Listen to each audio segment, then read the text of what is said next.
Right, now turn the little handle all the way. All the way, keep going. There you go. Go for it. So you were just looking at the faucet, Ansley. Tell me what you just said. Honestly, this is the coolest thing I have seen at this show. Out of all these products, there's 1 million square feet. But it's functional. This is by far the coolest thing I've ever seen. Welcome to Invention Stories on YouTube. My name is Robert Bear, and today our interview is with Steve Waddell, inventor of the Nasoni fountain faucet. This episode was previously recorded and shared on the Invention Stories podcast, June 14, 2018. Please be sure to like, comment, share, and of course, subscribe. Thank you, and now let's roll. You know, I belong to several Facebook inventors groups, including the One Pitch with Jared and Karina, and the Tiffany Crumman Show Inventor Group, where I first saw the fountain faucet in action. The Nasoni fountain faucet is a dual-purpose water faucet that acts like a regular faucet, and then with a turn of a knob creates a little water fountain. We have the inventor, Steve Waddell, on the line from Virginia, so let's get started. All right, Steve, what gave you the idea for it? I got tired of sticking my head underneath the faucet to rinse after brushing my teeth. And, you know, I spent 25 years building nuclear-powered aircraft carriers and submarines at Newport News Shipbuilding. I worked on the waterfront, I worked in engineering, and so forth. So I really knew about process improvement and how to build really quality things. And I decided, you know, that if nobody else was going to fix the faucet, that I would. When I first looked at it, I didn't quite get it. You know, I kind of pushed back a little bit, and you were very patient, and you sort of came back to me and said, no, you can use it in the kitchen, sure. But when you started explaining that, it really makes a lot of sense in the bathroom. It's one of those things, like, over time, and the more I think about it, I just think it's really great. And so thank you for... Yeah, that's what happens to a lot of people. The more they think about it, the more they like it. Yeah. And I'll tell you, once you use it, you end up missing it when you don't have it. Yeah. One more thing, I was talking to a video production company that makes videos for Kickstarter projects, and I'm getting bids on video ops on a site called Video Pixie. Anyway, the guy tells me, he said, when I saw your faucet, you know, I just bought 3 faucets within the last year for my house, and I bought them extra tall so I could get my head underneath so I could drink from them. When you were a kid, were you an inventing kind of guy? I mean, you said that you're working on nuclear aircraft carriers. Did you have an engineering mindset? Did you pull apart the TV or anything like that? No, but I've always been an entrepreneur. You know, I've always made things and seen things differently than a lot of other people. That happened throughout my career at the shipyard, and it served me really well. I was able to make big changes at the yard that others thought couldn't be done. You know, for example, I made a major change to the CVN-76 island windows. It was built in a slip joint framework that cost thousands of man hours, and they had been trying to change that for 30 years and couldn't get it done. And I was able to lead a team to make that happen. Do you think you just sort of see the world a little bit differently than a lot of people? Well, you know, when I went through the shipyard, I started out in the apprentice school, so I worked on the waterfront with my hands before I ever went to engineering. And when you do that, you know, instead of coming out of college and going straight engineering, you really do. And I do see things different. The other difference about me is, if you tell me no, that makes me work that much harder to prove I can do it. So the experience I had on the waterfront, you know, led me to looking at things differently than just an engineer coming out of school. You're in Newport News, Virginia, is that correct? Actually, I'm in Suffolk, so I'm on the other side of the James River. There's the Monitor Merrimack Bridge Tunnel, and that's actually where the Battle of the Monitor and Merrimack fought. And so, you know, I'm Suffolk. I'm right there on the other side. So the interesting thing I'm learning while my whole journey on this invention process of bringing this to market, I learn something new all the time, and it's really cool. For example, I'd never heard of something called Video Pixie. Have you heard of that?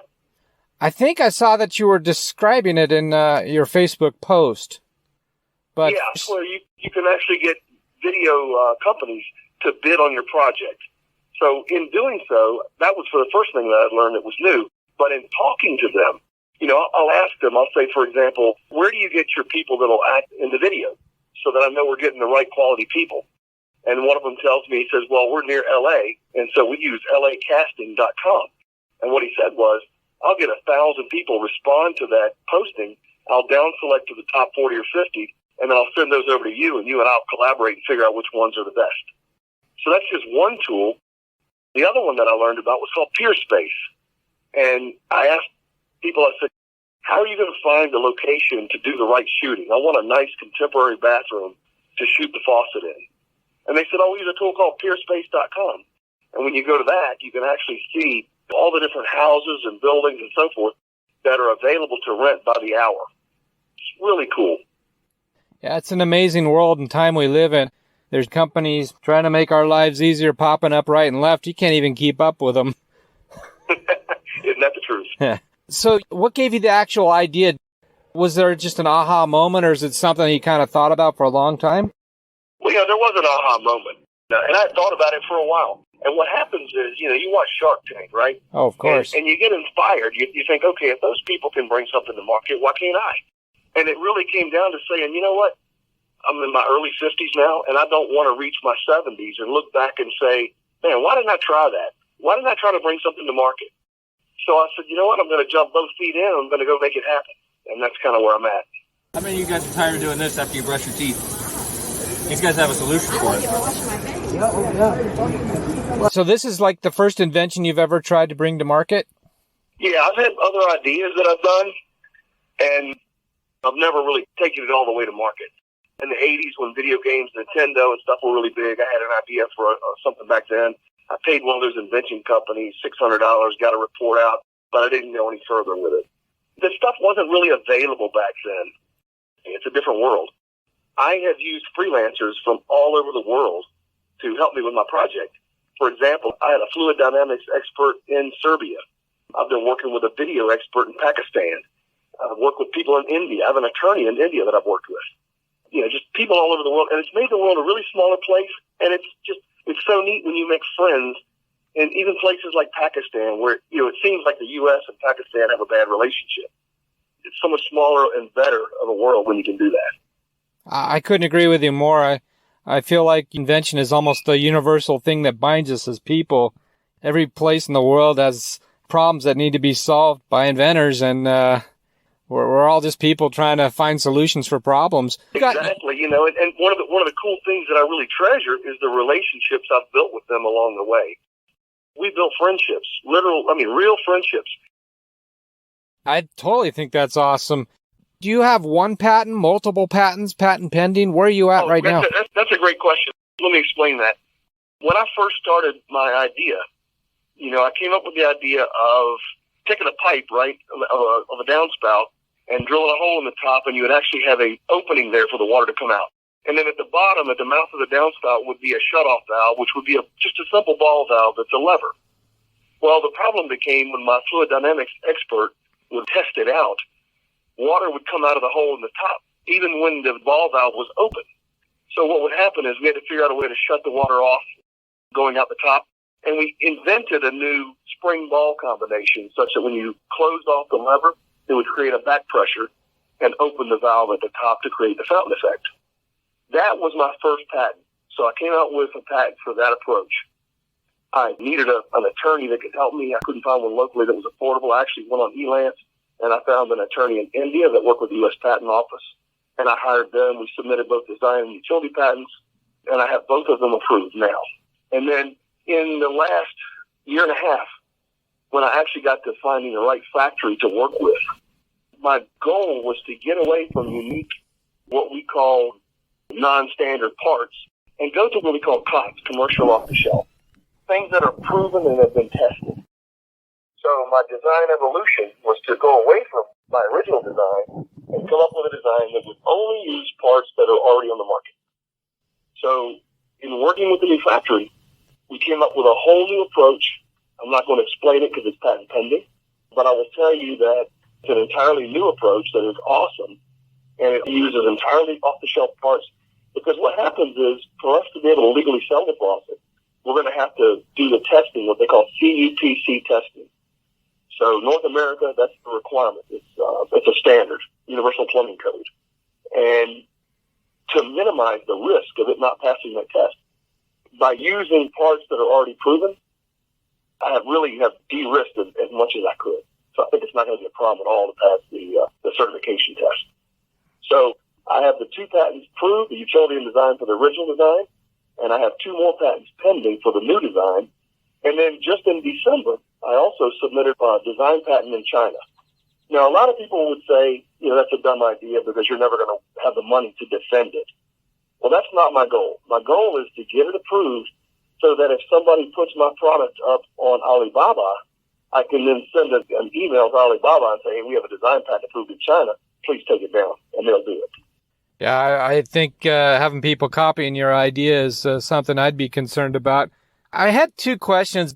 Number one is, Moan and all the other big faucet companies, Price, Pfister, they have deep pockets. They have built-in distribution.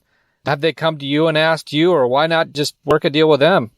That's a great question. And I've been prepared to go either path, right? We exhibited, I set up a booth in January at the Kitchen and Bath Industry Show in Orlando. That's the largest show in North America for bath products. And all you do is exhibit your new products. Nobody buys anything at the show. It's 1 million square feet within the space in Orlando where we were at in the convention center. And Delta, Moen, Kohler, they all came by the booth. In fact, one of the companies, there was a young man and girl from Delta came up and they were pointing out some features of my faucet. And I said, can I ask, what you're pointing out? And they said, we're looking at how your lever valve for actuating the fountain effect is designed, and we're appreciating your design work. They said, we're designers for Delta. And I said, well, I'm really glad to hear that because I really led that design itself. So they've seen my product. They actually took pictures of it. I haven't had anybody approach me, though, yet. I'm open to hearing what they'd have to say. But my idea really is Moen, Delta, and Kohler control 51% of the U.S. faucet market. And the total market, the TAM, if you will, total addressable market, is $4.4 billion. The surface addressable market for that is half of that for me. Now, when you look at those, there are actually 107 faucet suppliers in the U.S. Delta, Moen, and Kohler are the only three of them, but they make up 51% of the market. The other 104 make up the other 49%. So to me, there's room to move in, shake things up, and make an impact.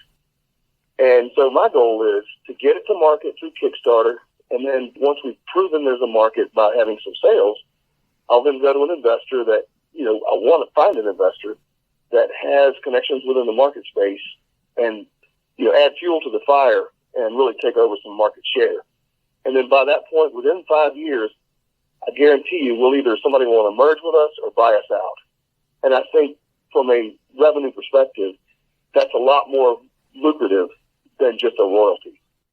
That's one way to go, and I think you're on the right path. I see a lot of inventions, and so many of them I just don't get. But yours, there's multiple faucets in every single, not only house, but apartments and businesses and motels, and you got to have them.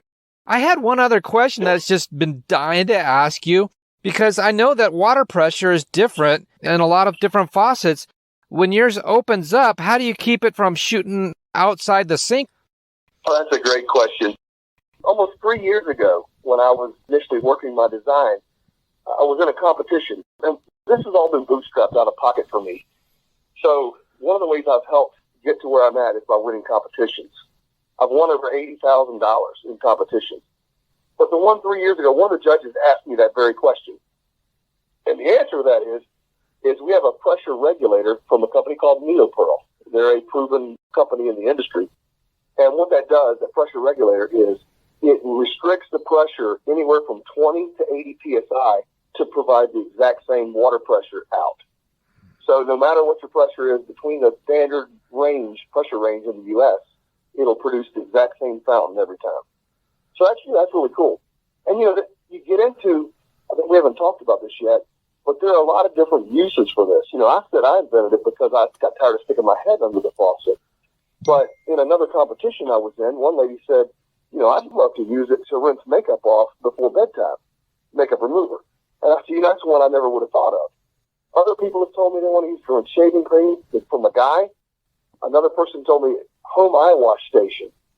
That's something I hadn't thought of either. So all the time I turn around, I hear a different idea of how to use this thing. And one guy even told me he could fill up water bottles that he couldn't do before. And then that leads me to the next thing. Somebody said, can you put a filter in it? Because I don't want to drink my tap water. So I looked into that, and from an engineering perspective, the filter would be too small. You'd have to change it out, every week. that was inside the faucet itself. So we actually came up with a filter that's an under-counter solution in the vanity, and it removes 99.9% of all contaminants. So now, just on the cold water side, you can have clean filtered water that's better than bottled water, because a lot of bottled water just comes out as tap water. And then if you want to remove fluoride, we have a dual-stage filter as well.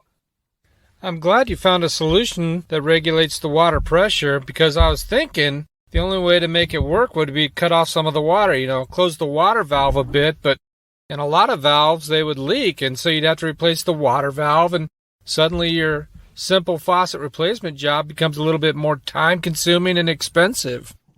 The other point to share is my background in building nuclear-powered ships led me to say, what makes up a great faucet? Speaking of leaking, what's a quality faucet that won't leak? So I learned there are three key things. To build a great faucet, the first thing is material. A lot of them are made out of cheap zinc or what they call ZMAC or plastic. In fact, all the big box stores, their prices are so low, they'll say it's brass, but it's not. It'll be maybe a brass tube, but zinc around it or plastic around it. Our faucet is 100% solid lead-free brass. When you hold it, it's about 5 pounds. The second thing is you can't have it leak, like you just mentioned. And that means the valve needs to be a really good valve. The best valves that are in use are called ceramic disc valves. And we use ceramic disc valves from Waddell in Spain. And the third and final thing that makes up a great faucet is the finish. The very best finish is what's called physical vapor deposition, or PVD. And that's kind of like electroplating in a vacuum. That's where you put a negative charge on the faucet, a positive charge on the coating material, and it attracts it to it and provides a perfect coating. And I pay the factory $10 extra per faucet just for this finish. But by building the quality faucet that you're trying to build, are you going to be able to compete? I've recently purchased a faucet, and I know they can be purchased as low as $25, and I'm aware some of them cost hundreds of dollars. Do you think it's going to be a very expensive faucet when you get it out there to retail? That's a great question. So, faucets, and a lot of people don't realize this, but if you go in like Ferguson, Ferguson is the largest plumbing supplier in the world. And their headquarters is actually only 30 minutes from my house in Newport News, as you mentioned earlier in the show. Anyhow, if you go in their showroom, they have faucets that go over $1,100. Bathroom faucets. Unbelievable. So a faucet of the quality of what I'm describing that we use is in the $400 to $600 range. Now, what I've done is I've found the right factories and worked with the right ones. It's ISO 9001 certified. I spent over $1.5 million just getting ISO certified. We got the best price. And so the original company I was working with that helped me do the CAD model design had a subcontractor that had boots on the ground in China. And that's who we first used to develop the first models. And following that, have you heard of Tracy Hazard? Yeah, she's out of Southern California. Well, she did an interview with me, and in fact, for Inc. magazine. And she passed along a company, and in fact, the company name is Genomex. And I interviewed them, and we've gotten quotes and pulled out the right. They actually, are from China, but they have boots on the ground all over China with different factories. So we got quotes from the top tier factories in China that make high-end faucets for other U.S. companies. So the faucets I'm getting are going to be pretty much the same you're going to get from the best other companies, but they're going to have our own patented capabilities nobody else can have, which is the fountain feature. Now, you said earlier that you had already spent $1.5 million. Is that correct? No. I said the factory that we're working with spent $1.5 million on getting ISO 9000 certified. Oh, okay. I was going, wow. Now, for me, I'm getting close to $200,000, and over $80,000 of that is from winning competition. That's like a confirmation that you're on the right path, winning competitions for sure. Oh, yeah, but it also gives you motivation along the way. It's like these are celebratable milestones. When you get your first patent, when you win a competition. All of these things are milestones that really propel you forward and prevent you from giving up. Yeah, I can see that. You haven't had any feelings like, shoot, am I on the wrong path? I have, but you always have that feeling of, okay, yes, is price going to be an issue? Will people be willing to buy it at that price? And sure, I could make a cheap faucet, But the only concern I have with that is I didn't want the company name to be associated with a product that was cheap. You know, I thought if we're going to be an unknown product, an unknown company, we ought to make the best possible quality we can, and people then will be able to rely on the name. I like that. What's the biggest obstacle for you? Funding. I don't care what anybody says. They even John Allen say, "Oh, money's not an issue. It's, you know, it's everything else." No, money is why it's taken me 4 years to get where I am. If I'd have had more funding sooner, hadn't had to win the competitions I wanted, I could have been a little further along than I am now. Okay. So, no, without a doubt, funding. Sure. What's been like a good use of your time, and what do you think has been like a waste of your time? That's an interesting question. The best use of my time, I'd say, was, you know, finding all of these tools, like Elance, which became Upwork, and Fiverr, freelancer.com. All of those tools have allowed me to multiply my efforts by finding freelancers that can become a part of my team on an ad hoc basis, because I don't have to have them on a payroll, right? So I need them when I need them, and if I find one that doesn't do a good job, I just don't hire them again. Yeah. And so that's been the best use of my time. The worst use of my time, that's hard to say, but the lack of funding has really delayed my time, if you will. I put a lot of time after work because I do have a day job. I work for my wife's woman-owned small business. She has an award-winning company that we've taken from 2003 from nothing to becoming over a $4 million a year company, doing government consulting and training. So one of the things that's really done to help me is learn what it takes from a corporate infrastructure for success. You know, what accounting system do I need to set up? What are the legal entities I need to have engaged? You know, all of those kind of things to run a business. And if somebody wants to learn more, is there a website they can go to or an email they can contact you at? Absolutely. They could go to nasoni.com. That's nasoni.com. And you can reach me at steve@nasoni.com. So STEVE at nasoni.com. I also have a toll-free number on my website that's available when they go to it. What does Nasoni stand for, or how'd you come up with the name? That's another great story. I'd like you to, when you get a chance, go on YouTube and type in the word Nasoni, Nasoni, and type in Rome. And what you're going to find is there's a little girl, and she's drinking, there's a fountain effect that she's creating. You'll see a picture of it. Click on that particular video. And what happens is, in 1874, in Italy, in Rome, they installed what looks like a fire hydrant. And what it is water comes down from the Apennine Mountains, flows through the Roman aqueducts, and comes up into this, what looks like a fire hydrant, and it comes out a little tube on the side that hangs down. Nasoni means nose, long nose, or big nose in Italian. And they say the pipe hung down like a big nose. Now, what's unique about it is when the water comes out the bottom, you can put your hand over it and block it, and water will come out of a tube at the top like a water fountain. So, I mean, that's exactly kind of what I'm doing with the faucet, but they have no way to control the flow. And, you know, like you mentioned earlier, how do you control the pressure, right, to keep it from shooting too far? They don't have any way to control that. So people will consequently laugh because they cover the bottom up and it'll spray them in the face, things like that. But when I did my patent search, I found that, and I thought, wow, what a really cool thing to name the company after. And, you know, I'm a fan of Sony and other things, so the name kind of sounded like that. It's also a 6-letter name, and I was able to buy the domain eventually. So Nasoni.com is really easy to type, it's easy to remember, and it's easy to find. So it just made sense to call the company Nasoni. And then sticking with the Italian theme, I was actually at a little pizza restaurant one day, and I was telling the little old lady behind the counter, she's Italian, her and her husband run the place, and I showed her the faucet. And she says, "Oh, the Nasoni, we love them. You should take this to Italy. It's nostalgic. They would love it." And I laughed. You know, we had a good time talking. Fantastic. Well, Steve, I want to thank you for being on the Invention Stories podcast. Before I let you go, is there anything else you'd like to add? Well, first of all, I just want to thank you for bringing me on the show. It's always fun to share what I've learned and for other inventors because, you know, I was there where you are, a lot of people that are listening in the early stages and you don't know where to turn next. So I would definitely say the tools are out there to help you multiply your capabilities. Look for them. If you can't find one, give me a shout out, steve@nasoni.com. I'll help however I can. And I wish everybody the best. And if you get a chance, go on there and register on my site at Nasoni.com. I'm Steve Waddell. I'm here at Bella Napoli, and they make wonderful Italian pizza. And you're from Italy, right? Yes, right. So tell me about the faucet and what you think. This is amazing because remind me when I was little and we drink water on the way. It was one fontanina across the street where I live, and we always just drink the water like the way this kind of things make it. So it's amazing. Questa è la fontana più bella del mondo. I love it. The best in the world. So what do you think of the faucet? It's amazing. I'm going to buy nice. one as soon as you put it on the market. Awesome, awesome, guys. I can't wait for buy this one.